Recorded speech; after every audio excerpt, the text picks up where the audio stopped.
नमस्कार दोस्तों, मैं हूं आपका दोस्त आपका होस्ट आर के और आप देख रहे हैं आर के ट्रेडिंग। तो दोस्तों तारीख है आज 25 मार्च 2025 और यहाँ पे 26 मार्च 2025 बुधवार वेडनेसडे के लिए 3 स्टार स्टॉक्स में 3 स्टॉक्स इंट्राडे के लिए सेलेक्ट कर लिया है। उसके इंट्राडे लेवल स्टॉक सिलेक्शन का रीजन सब कुछ बताऊंगा, लेकिन याद रखें कोई भी पर्सनल बाइंग और सेलिंग की सलाह यहाँ पे मैं नहीं दे रहा हूँ। अगर आप ट्रेड करते हो उन स्टॉक्स उन लेवल पे तो कृपया अपने फाइनेंशियल एडवाइजर से जरूर सलाह मशवरा करें, क्योंकि आपके लाभ और नुकसान की जिम्मेदारी मेरे या मेरे चैनल की बिल्कुल भी नहीं होगी। बाकी आप आर के trading mobile app, Telegram channel, साथ ही व्हाट्सएप चैनल को ज्वाइन कर सकते हैं फ्री ऑफ कॉस्ट में लाइव मार्केट में कॉल्स के लिए। उसके लिए मेरा व्हाट्सएप नंबर है 8709652195। इस पर आप हाई लोग कुछ भी व्हाट्सएप मैसेज भेजेंगे तो आपको बाय डिफॉल्ट मेरे टेलीग्राम चैनल का लिंक, व्हाट्सएप चैनल का लिंक, मोबाइल ऐप ये सब मिल जाएगा, जहाँ पे आपको मिलता है फ्री ऑफ कॉस्ट में लाइव मार्केट में कॉल्स। तो 3 स्टॉक्स 26 तारीख के लिए बताऊं, उसके पहले 25 तारीख का रिव्यू कर लेते हैं। स्टॉक परफॉर्मेंस रिव्यू जो 3 स्टॉक्स दिया था उसमें कैसा परफॉर्मेंस आपको किया। तो पहला स्टॉक दिया था मैंने इंडसइंड बैंक को, और मैं बता दूं कि 3 स्टार स्टॉक जो सेक्शन है मेरा, उसके अंदर दिए हुए स्टॉक में किस तरह से एंट्री लेना चाहिए उसके लिए सेपरेट वीडियो बना हुआ है। आप उस वीडियो को जरूर देखेंगे तो अगर आपको पता चल जाएगा कि किस तरह से एंट्री लेना चाहिए। तो देखिए, इसको खरीदना था 674 के ऊपर, यानी 674 के ऊपर। तो पूरे दिन ये 674 के ऊपर नहीं गया तो बाय ऑर्डर ट्रिगर नहीं हुआ। सेल करना था 664 के नीचे, और देखिए सेकेंड कैंडल से जो ये गिरा 664 के नीचे, तो जितने भी टारगेट होते उससे कई गुना टारगेट बढ़ा के दिया। 659 पहला टारगेट था, 659 वो मिल गया, दूसरा 654 वो मिल गया, तीसरा 649 वो भी मिल गया, और इसने लो लगा दिया 633 तक के आसपास का, 634। तो जबरदस्त परफॉर्मेंस इंडसइंड बैंक ने बना के आपको दिया। दूसरा स्टॉक था डीएलएफ। डीएलएफ को 711 के ऊपर बाय करना था। देखिए पहली कैंडल हाई लगाया 713 के आसपास, 14 के आसपास में, लेकिन सेकेंड कैंडल अगर 711 के ऊपर बाइंग करना था तो 711 का इसने हालांकि हाई लगाया। अगर किसी ने यहाँ पर एंट्री किया होगा तो उनका एसएल बाय साइड का कट गया होगा। क्यों? क्योंकि इसने 711 के लेवल को क्लेम तो किया लेकिन सस्टेन नहीं किया, वो नीचे आ गया।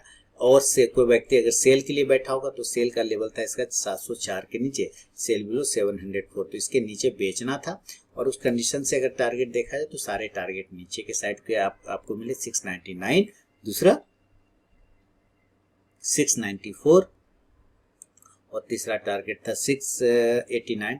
तो लगभग 692 तक का इसने लो लगाया, सेल साइड के टारगेट दिए। और विंडो फार्मा का भी लेवल देख लेते हैं। और विंडो फार्मा तीसरा और फाइनल स्टॉक था, 1214 के ऊपर बाइंग था। तो देखिए ये तो गिरावट ही ऐसा हुआ पहले कैंडल में कि काम ही खत्म कर दिया इसने, है ना। सेल करना था 1203 के नीचे, उसके बाद तो ये क्या पूछता है, इसमें 1170 तक का लो बन गया, 1185 फाइनल टारगेट था। तो इसमें भी शानदार हो गया, लेकिन इसमें एक्चुअली बोले तो आपको एंट्री का मौका नहीं मिला होगा, बहुत मुश्किल है इसमें एंट्री करना, है ना। तो इसमें ट्रिगर मान के चलते हैं नहीं हुआ होगा, किसी लिया होगा तो ठीक। अब कल के लिए पहला स्टॉक यानी कि 26 तारीख के लिए पहला स्टॉक है, वो है अंबुजा सीमेंट। और अंबुजा सीमेंट को देखते हैं तो डेली के चार्ट पे देखना पड़ेगा आपको। अंबुजा सीमेंट देखिए एक राउंडिंग बॉटम बना के रेजिस्टेंस कर रहा था। ये देखिए ये रेजिस्टेंस एरिया है, ठीक है। डेली के टाइम पे इसी रेजिस्टेंस एरिया पे ग्रीन कैंडल ने कंसोलिडेट किया, आज ब्रेकआउट किया, सस्टेन नहीं कर पाया। यानी जो चाहिए था इस एरिया को, इस राउंडिंग बॉटम को ब्रेकआउट करने का, वो ब्रेकआउट सस्टेन नहीं कर पाया। तो वापस से इसी चैनल के अंदर, इसी एरिया के अंदर वो रेजिस्टेंस वाले में आने की कोशिश कर रहा है अंबुजा सीमेंट। तो अगर अंबुजा सीमेंट रिकवरी दिखाता है और 524 के ऊपर निकलता है तो बाय की तरफ देखेंगे 524 के ऊपर। और स्टॉप लॉस इस कंडीशन में 520 520 रुपए का लेंगे। जो टारगेट होगा पहला वो 528 528, दूसरा 532 532 और तीसरा 536 536 रुपए का रहेगा। लेकिन अगर मान लीजिए ये अपने लोअर लेवल को तोड़ के नीचे ही गिर जाता है, आज का जो सपोर्ट एरिया, तो सेल की तरफ देखेंगे और सेल का लेवल होगा 518 के बिलो, सेल बिलो 518। जो स्टॉप लॉस होगा इस कंडीशन में 522 522 रुपए का। और जो टारगेट होगा पहला 514 514, दूसरा 510 510 और तीसरा 506 506 रुपए का।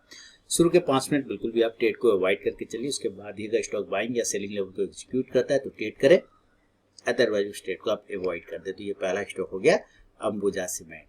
सेकेंड स्टॉक की तरफ बढ़ता हूँ दोस्तों, उसका नाम है आपके सामने में इंडसइंड बैंक, देखिए इंडसइंड बैंक आज के लिए भी दिया था, सारे टारगेट दिया, कल के लिए फिर से सेलेक्ट है इंडसइंड बैंक। तो देख लेते हैं इसका लेवल क्या होगा। तो देखिए इसका लेवल बिल्कुल उसी तरह से होगा, जो फ्लो है इसका अभी नीचे की तरफ का बना हुआ है। आप देखिए ये एक डेली के टाइम फ्रेम पर ये एक बॉक्स था डेली का, उसको इसने आज ब्रेक डाउन किया है। हो सकता है ये कंटिन्यू करे, अगर ये नहीं कर पाता है कंटिन्यू और रिकवरी आता है तो यहाँ से इसको ऊपर की तरफ भी जाना चाहिए। तो मान लेते हैं अगर रिकवरी आता है तो 642 वो लेवल होगा जिसके ऊपर रिकवरी के लिए देखेंगे। बाय अब 642, जो स्टॉप लॉस हो जाएगा इस कंडीशन में 637 637 रुपए का, जो टारगेट होगा 647 647, दूसरा 652 652 और तीसरा 657 657 रुपए का। और सेल के लिए देखना होगा तो लोअर लेवल को तोड़ने के बाद सेल बिलो 632 632 के नीचे बेचेंगे, जो स्टॉप लॉस होगा 637 का होगा 637 का, टारगेट 627 627, दूसरा 622 622 और तीसरा 617 617 रुपए का। फर्स्ट टारगेट पर भी स्टॉक पहुंचता है तो जरूर अपना 50 to 70% क्वांटिटी बुक कीजिए, बाकी का आप अपना स्टॉप लॉस टेल करके चल सकते हैं। तो ये है सेकेंड स्टॉक इंडसइंड बैंक। तीसरा और फाइनल स्टॉक की तरफ बढ़ता हूं दोस्तों, उसका नाम है पेटीएम। तो चलिए हम लोग पेटीएम को देखते हैं। पेटीएम को 15 मिनट के टाइम फ्रेम पे देखना होगा। एक ट्रेंड लाइन का बहुत अच्छे से सपोर्ट लेता हुआ ये ऊपर की तरफ में जा रहा है। आप देखिए ये सपोर्ट एरिया है, यहाँ से भी सपोर्ट है, मल्टीपल सपोर्ट है इस ट्रेंड लाइन पर, और यहीं से ये ऊपर बार बार चला जाता है। तो अब ये धीरे धीरे इस ट्रेंड लाइन के आसपास आके इसको तोड़ सकता है, कंडीशन 1, या फिर यहाँ से इस तरह से टकरा के ऊपर निकल सकता है, कंडीशन 2। तो देखते हैं पहला कंडीशन या दूसरा कंडीशन कौन सा अप्लाई होता है। अगर ये 780 के ऊपर निकलेगा तो बाइंग के लिए देखेंगे, बाय बाय 780, जो स्टॉप लॉस होगा वो 775 का 775 का, और जो टारगेट होगा 785 785, दूसरा 790 790 और तीसरा 795 795 रुपए का। लेकिन अगर ये सेलिंग की तरफ तोड़ देता है ट्रेंड लाइन को तो सेल करेंगे 768 के बिलो, सेल बिलो 768, जो स्टॉप लॉस होगा 773 का होगा 773 रुपए का, और जो टारगेट होगा 763 763, दूसरा 758 758 और तीसरा 753 753 रुपए का। दोस्तों आपको पता ही है कि बिना स्टॉप लॉस के ट्रेड करने की गलती कभी नहीं करना चाहिए, और मेरा व्हाट्सअप नंबर है ये 8709652195। इस पे हाई लो आपको जो व्हाट्सअप मैसेज भेजेंगे तो आपको बाय डिफॉल्ट मेरे टेलीग्राम चैनल का लिंक, व्हाट्सअप चैनल और मोबाइल ऐप मिल जाएगा फ्री ऑफ कॉस्ट में लाइव मार्केट में कॉल्स के लिए। तो चलिए अब मिलता हूँ नेक्स्ट वीडियो में, तब तक के लिए बहुत बहुत धन्यवाद।